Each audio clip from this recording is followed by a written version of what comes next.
Hari ini saya akan menelanjangi, saya akan buat mereka terhina sampai malu semalu-malunya untuk mereka, kalian yang sukanya cuma nyinyir, yang bisanya cuma nyinyir. Ya mau apa lagi? Kapasitas otak yang kalian punya itu cuma dibekali untuk nyinyir saja. Tidak mampu lagi berpikir banyak. Ya, jadi tetap konsisten saja di situ di otak kalian itu ya. Dan juga untuk teman-teman semua, saya respect untuk yang selalu berkomentar positif, membangun dan sering berdialog dan berdiskusi. Ini juga berlaku untuk halayak umum. Otomatis teman-teman dari luar yang bukan orang dunia pertanian, perkebunan, peternakan, perikanan tentu akan nimbrung juga melihat thumbnail ini dan mungkin merasakan hal yang sama. Ya, banyak sekali orang yang nyinyir, menjatuhkan dan lain sebagainya. Tenang saja teman-teman, hari ini percaya sama saya telanjangi mereka setelanjang-telanjangnya. Oke ya, kita mulai. Untuk yang nyinyir, saya mau tanya dulu, bagaimana kehidupan Anda hari ini? Kabarnya gimana? Piye kabarnya? Gimana? Masih hancur? Masih berantakan? Masih banyak masalah? Ya? Masih hidup dalam kesusahan? Pasti masih. Ya iya. Anda akan terus seperti itu. Sampai kapan? Sampai dunia ini runtuh. Ya. Sampai dunia ini runtuh, Anda tetap akan seperti itu. Dan pasti, percaya sama saya, 10 tahun lagi saya akan buat video yang sama seperti ini. 10 tahun, 2035. Saya akan menanyakan hal yang sama. Bagaimana kondisi Anda? Masih hancur, masih berantakan, masih banyak masalah? Anda akan menjawab, ya masih. Seperti itu. Jadi teruslah konsisten sebagai orang nyinyir. Ya. Bedanya nyinyir dengan kritik apa? Kritik itu memberikan solusi.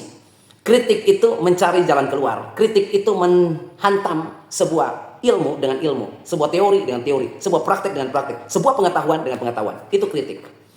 Seperti itu ya. Tetapi yang namanya nyinyir berbeda. Nyinyir itu menjatuhkan. Bahkan tidak segan-segan menyerang personal. Ya, baik. Tadi pagi saya menelpon seorang psikolog. Ya, rekan saya, sahabat saya telepon. Gimana? Saya mau tahu apa diisi kepala orang yang suka nyinyir itu.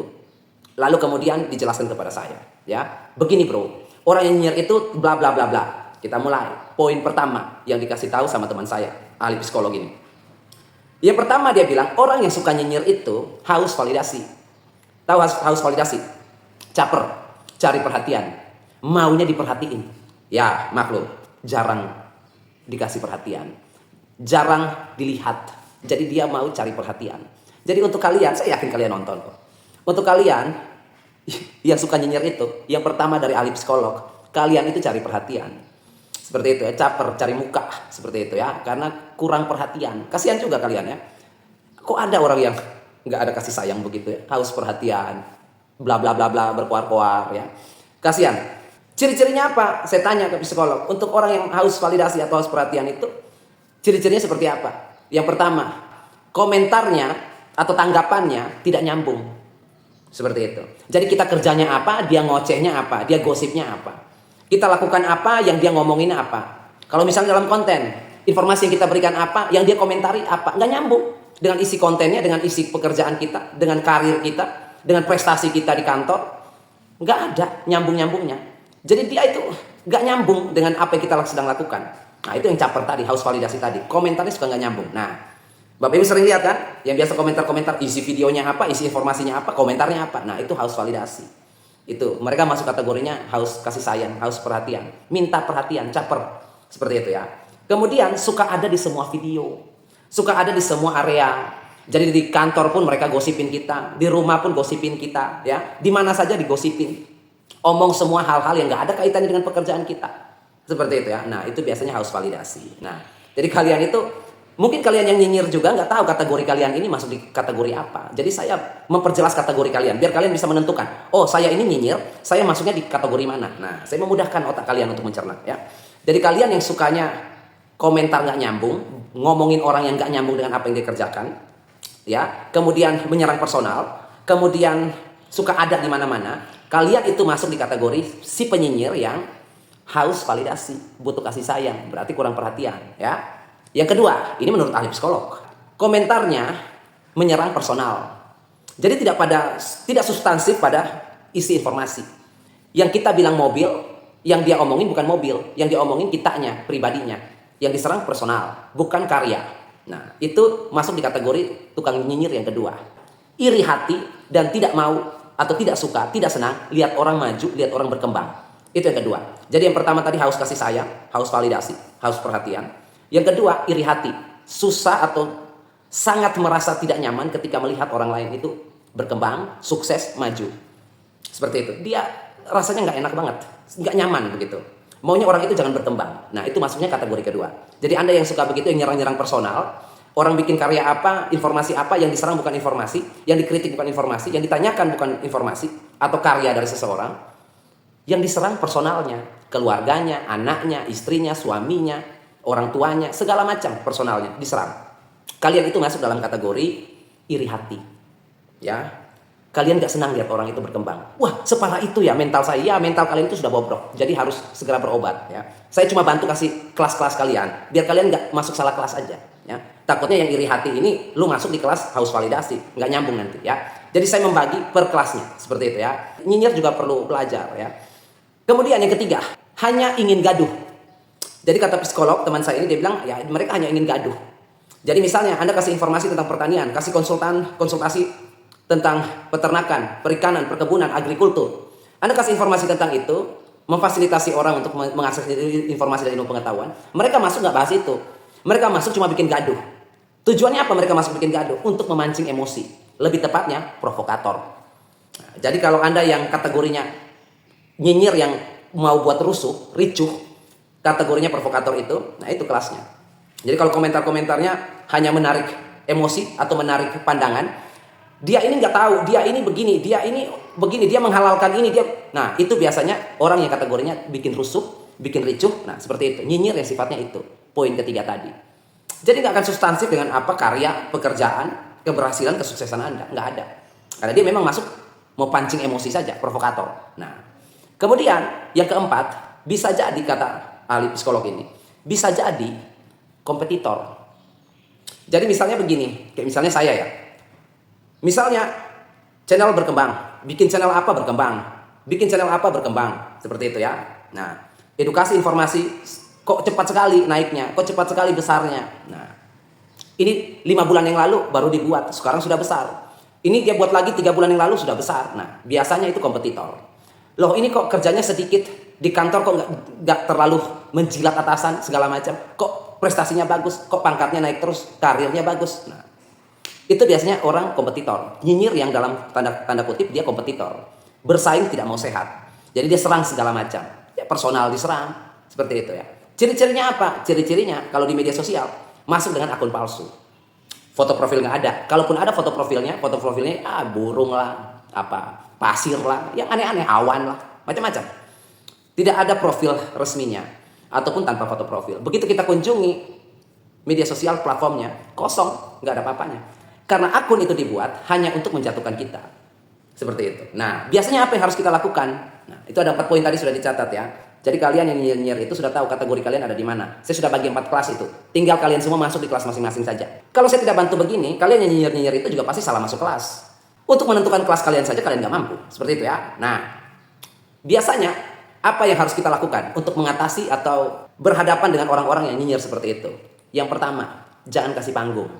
Seperti itu ya. Dia komentar apa? Nggak usah dibalas. Jangan kasih dia panggung. Nah, caranya gimana? Kita, kalau saya ya, yang biasa kayak gitu-gitu saya nggak balas. Saya cuma ada opsi di situ. Sembunyikan komentar. Selesai di situ. Tamat riwayat lo. Jadi kalau mau berkomentar, bikin akun baru. Seperti itu ya. Kalau di dunia offline, di dunia kita bersentuhan langsung dengan masyarakat live, untuk mengatasi orang seperti itu jangan ditanggapi, jangan dikritik balik juga, jangan dibalas juga, biarin aja.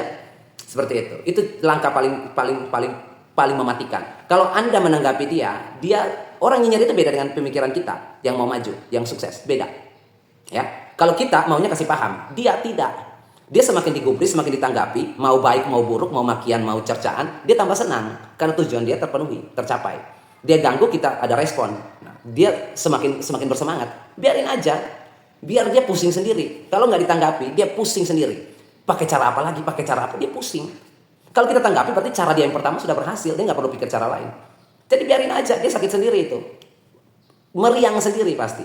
Jadi biasanya saya sembunyikan saja. Saya langsung klik, sembunyikan pesan. Hilang sudah. Yang kedua, kita lebih fokus pada orang-orang yang sifatnya membangun atau edukatif. Ya. Misalnya ada kritik yang membangun, kita fokus ke situ. Audiens atau sahabat, teman, kerabat, keluarga yang benar-benar mau mengkritik untuk membangun. Kemarin tuh yang lu buat itu, kalau menurut gua dibenerin yang ini loh. Yang ini masih salah. Kita benerin yang ini, biar lebih bagus lagi. Gimana menurut lu? Itu kritik yang membangun. Saya lihat di sana kok begini, Pak. Mungkin bisa dijelaskan kok di situ bisa begini, di sini bisa begitu. Nah, itu membangun. Seperti itu ya. Fokus tuangkan energi pada audiens atau orang-orang di sekeliling kita yang kritiknya membangun. Itu positif. Tetapi yang nggak substansif, nggak sesuai dengan hidup kita, yang cuma ngomong menyerang personal, keluarga kita, nggak usah ditanggapi. Dan untuk menutup video informasi ini, untuk kita semuanya, semakin banyak orang yang nyinyir, yang iri hati kepada kita, sering menyerang personal kita, menjelekan kita, menyudutkan kita, menjatuhkan kita, percayalah, Anda ada di puncak.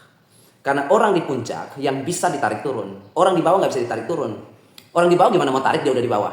Jadi kalau Anda mendapatkan bisikan, suara-suara negatif yang menjatuhkan Anda, nggak usah diambil pusing. Itu menandakan bahwa Anda sedang di atas. Karena orang di atas yang bisa ditarik ke bawah. Tidak bisa orang di bawah ditarik lagi ke bawah, nggak bisa. Ya, percayalah, semakin banyak nyinyir, semakin saya tertawa lebar, tersenyum lebar. Saya lupa kalau saya sudah berhasil. Ya, kadang kita asik kerja, fokus pekerjaan, semua pikiran kita limpahkan di situ, akhirnya kita lupa kalau kita sudah berhasil. Bersyukurnya ada orang-orang nyinyir ini yang sering mengingatkan kita, kamu sudah berhasil. Seperti itu. Terima kasih ya, Anda sudah mengingatkan kalau saya sudah berhasil. Dan untuk Anda semua Bapak Ibu di rumah, kalau ada yang nyinyir, ada yang berbicara negatif tentang Anda, bilang ke dia terima kasih, kamu sudah mengingatkan saya kalau saya sudah berhasil. Saya terlalu sibuk bekerja, hal-hal positif terlalu banyak yang saya pikirkan. Tidak ada ruang di otak saya untuk memikirkan hal negatif. Makanya saya lupa kalau saya sudah berhasil. Terima kasih sudah mengingatkan. Dengan adanya kalian, saya tahu bahwa saya sudah di atas. Seperti itu ya. Nah, jadi kalian yang nyinyir-nyinyir itu adalah orang di bawah yang suka menarik orang di atas.